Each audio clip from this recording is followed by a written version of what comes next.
Yeah, when they say don't get behind the wheel for 2 weeks, they mean that because it. You gotta feel me. Well, you're good. Just wanna be your girl. What's up, YouTube? I've missed you all. As you all know, have been on I'm not even gonna say the sick and shut-in list, the recovery list, but I am doing so well. My surgery, as you all saw my last vlog, it was an outpatient surgery, but I did so well. The thing about it is I am so grateful. This whole time, I don't know, I thought I had like this expectation that I was gonna like feel bad. It was gonna be pretty tough as far as recovery was concerned. And it's been absolutely nothing like that. And when I say nothing like that, I mean nothing like that. I just thought I wasn't gonna have an appetite. I was gonna lose all this weight, you know, the incisions in my stomach, that it was just gonna be a lot. And it was nothing like that. Like, my doctor, she did her thing. Like, shout out to Dr. Mora. So much so until one night I was like, oh my gosh, this is like night and day from my first myomectomy. And I don't even know, like, how do you repay somebody for helping you, make you feel like literally at your best? So basically, to recap on my surgery, I believe I shared that the plan was to retrieve 5 fibroids. Turns out there was a lot going on. I got the the best uterus tune-up that there could possibly be at this point for myself. So essentially, homegirl went in there and got everything. Like, she got all of them. She retrieved 9 fibroids actually. So she retrieved 9 fibroids. I had lesions on my uterus from my first myomectomy, so she removed those lesions. I also had polyps. She removed those. And then, which I didn't know I had, was endometriosis, and she also addressed that. So when I say I got the best uterus tune-up, like, no lie, the best uterus tune-up. So after I was like sitting there reading all of like the doctor notes, like after that she typed up after surgery, just to kind of see like, okay, well, what happened? I was like, this woman literally cut me up, put me back together, and sent me on my way. And I feel so good. I think honestly, if I just really had to say what has been like the biggest struggle for me, and I'm not even gonna say a struggle, it's just once I got through the first 3 days of it, it was just kind of like, you know, okay, which was the gas. And if you're not familiar with the myomectomy procedure, they pump your gas with CO2, which is carbon dioxide, so that makes your belly swell up so that they're able to move the utensils within your body, like in your stomach, to try to reach your uterus. And the thing about it is, because that gas is not like in your bowel tract or anything like that, it's not like you can relieve yourself of the gas. You really just have to allow your body to absorb the gas and then go out through your pores. That's how the gas exits your body. And so really there's nothing you can do. So when that gas starts traveling like up in your shoulders and it's just in your body, you just gotta like sit through it and kind of wait it out and allow your body to absorb it. That was the battle, in my opinion. Not the incisions, not the like none of that, because I felt I felt like myself leaving the hospital. So I was so thankful. I was so thankful that I was just like, man, this was like, I'm not gonna say it was a piece of cake, because it wasn't a piece of cake, but compared to my first myomectomy, which was laparoscopic, it's like night and day, like really night and day. The funny part is I was like, oh, I don't think I'm gonna lose a lot of weight from this, because when I got from the hospital, I had an appetite. I was eating. I was like, oh, let me make, get this, get that. I was able to walk. I was able to move around. And she told me, she was like, this is not where I want you to sit up in the bed and, play sick. Like, you need to get up, you need to move. And so I'm really at the point now, this is 2 weeks post-op. I really am at the point now where I feel good, but I don't want to trick myself. You know what I mean? It's like, where you feel like, oh, I can get up and go out and do and X, Y, and Z. And once you start doing that, you're really kind of like, no, you need to go and sit down and continue to heal, well. And I found that out because after my parents left, they left that Thursday, because they were like, you look good, you're walking, you're standing up straight. I was trying to do things for myself and not be dependent on the people that were here for me, because I knew eventually they were gonna leave and I was gonna be, home by myself. So I was trying to be independent, and I ended up doing a Instacart order. And I should have just DoorDashed it, but I didn't. I was like, maybe I could just, because, the Publix for me is up the street. And it wouldn't have been anything for me to get in my car, drive, 2 blocks, and then come back. Yeah, when they say don't get behind the wheel for 2 weeks, they mean that. Because it was stressful. It was very stressful for me. And I shouldn't have done that, but, at least I know. So essentially, my body was just on high alert, trying to make sure I wasn't like running into things or doing those things. And then of course I had a pillow to support my stomach for like the bumps in the road. So that was a bit much. So that's why I was like, you need to rewind and have a seat. But as the week went on, I started to feel better. I mean, I feel like I always felt like myself, but I just feel a lot like stronger getting up, doing those type of normal things that I would be doing in my schedule anyway. But I haven't been quite outside like how I'm normally outside. I haven't been like that, except for that one time I went to Publix and I was like, oh, don't do this no more. But I just kind of do the small things, go downstairs, check my mail. I'll walk around my apartment. I'll walk outside on the balcony. Just do those kind of things just to get some fresh air. But other than that, I'm, trying to really give myself another 2 weeks before I'm just like out there. So yeah, but I wanted to thank my doctor because tomorrow is my 2-week post-op appointment. So I do have to go outside for that, but I'm gonna go to that and I'm gonna come back home. And what I did, I got her a really cute Yeti cup, and I just got it in like a neutral color. But I got her name engraved on the back, customized on the back, because I love Yeti cups. I absolutely love Yeti cups. I feel like they do exactly what they say, what they advertise.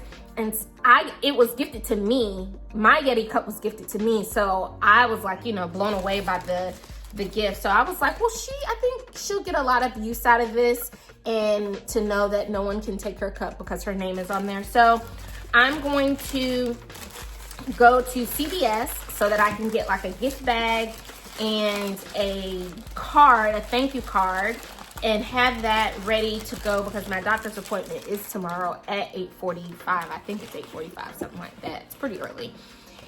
So yeah, I just kind of wanted to give you all an update and, say thank you to those who wish me well and a speedy recovery. I really, really do appreciate it.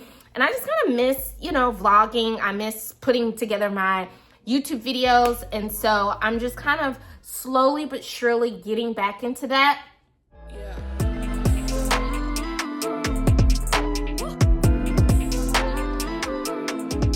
So I'm just leaving my doctor's appointment, and I've literally done nothing to lose weight aside from have surgery and have just been eating broth and those light things. But your girl is down 10 pounds.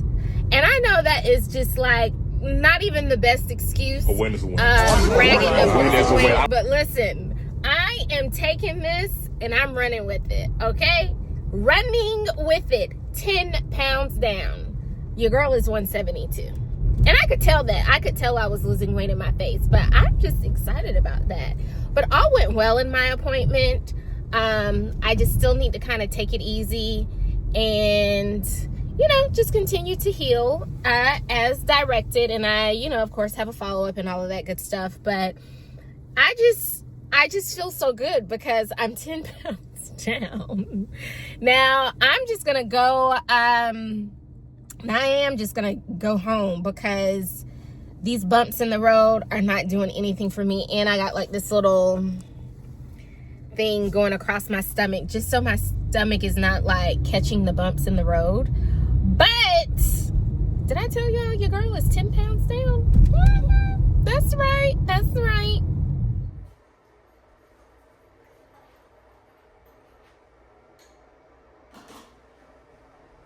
So I'm back from my appointment, and now I'm gonna let y'all in on how I've been spending some of my time, because I do have quite a bit of time while I have been sitting here healing.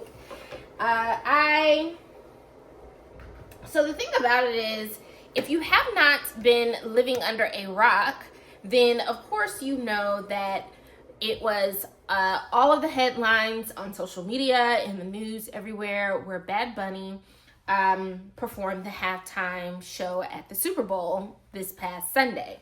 I absolutely thought it was a really great show. I'm not going to say that I've just been a big follower of Bad Bunny. I mean, I've known who he was. I've known his music, but you know, it just is what it is. So, of course, when all of the talk around him being the halftime performer and people were so upset and all up in their feelings, I personally did not quite understand why everyone was up in their feelings. Or I'm not going to say everyone, but those people who were in their feelings, because I'm just like, if you were at least a millennial, you had to take Spanish 1 and 2 or some type of foreign language. I'm not going to say that it was always Spanish, because some people took French, German, whatever. But I'm just going to take a random percentage guess and say at least 70% of those millennials to graduate from high school, did you all not have to take a foreign language? And 9 times out of 10, it was Spanish. So what's happening? What's going on here? It blew my mind to read all of this stuff. However, as I was watching the Super Bowl halftime show, I was like, you know what? Because I'm not gonna say I've never been fluent in Spanish. I definitely can't make that statement. But polite, yes, years ago. And I'm trying to think, like, I know I've been to Puerto Rico before, so I want to say that's probably why I really enjoyed the whole halftime performance, because it was like, as the camera was panning, I was like, oh yeah, I remember this, and this from the experience of Puerto Rico. And I felt like I was in Puerto Rico during that halftime performance. And especially, of course, probably one of my favorite moments, one of anybody else's favorite moment, was at the end where he had all of the different flags of the country of America, Latin America, Central America, North America, South America. And I was like, you know what? I am going to start taking or trying to learn Spanish, not to be fluent, but at least to be a lot more polite than what I previously was. So what I started doing after that show, I got online and just kind of looked through certain things, look through certain apps, came across this app. I've been enjoying this. And I think it really, as I started like going back over the alphabet, this is exactly how my Spanish teacher, shout out to Miss Fuentes, when I was in high school, this is how she taught us Spanish. Like, we started with the alphabet, we started with the definite nouns, the definite articles, indefinite articles. This is exactly how she taught us how to speak Spanish. And the funny thing is, I used to sit and look at Miss Fuentes and just be like, look, lady, just teach us. Because she used to tell us in so many words, like, I'm better than you all because I'm bilingual. And we would just be like, okay, well, teach us some Spanish so we can be better too. But, I mean, and she was a lovely lady. She wasn't, trying to be, like, rude or anything like that. But as I've been sitting here during this time learning Spanish, or, like, trying to just refresh my most basic skills of Spanish, I've been sitting here like, okay, well, what are you going to do with all this basic skills of Spanish? I technically was supposed to go to Spain in 2023, after I graduated with my doctorate, my graduation gift to myself was supposed to be Spain. It was supposed to be, I was supposed to spend 2 weeks like in Spain. I was supposed to go to oh my gosh, where was I planning? I know I was gonna spend like 4 days in Portugal. I was supposed to go to Barcelona. Whatever it was like Barcelona, Portugal, and then it was somewhere else. But I was supposed to spend 4 days in each one. That's how I had it planned, and it was supposed to be like, you know, taking an inner flight and through the country and all of that good stuff. However, I did not finish my program when I was scheduled to finish, and I had to stay another semester. So I just kind of canceled the trip because I didn't want to be trying to finish like my dissertation, writing it, and be in Spain trying to explore and all of that stuff. So I ended up canceling my trip and, you know, never really kind of looked back at it. So that is what I have set myself up for, that I'm going to become a little bit more, I probably won't get to fluent, I guess, if I can continue to work at it, but I want to be better than your basic Spanish. And I'm going to go back on my trip because I already have everything, all the plans and everything. I would just have to like basically rebook everything. But I'm going to go back to Spain, or go to Spain on my original plan, on my original itinerary that I was going to go with in 2023. So that's my surprise. I'm learning Spanish. Habla español. And honestly, these alphabet have been kind of kicking my butt, which is funny because I'm like, I don't know, I don't remember that. What's really kicking my butt is the G, G, he, H, ate, and H. G-H, Y, Y, that's kicking my butt.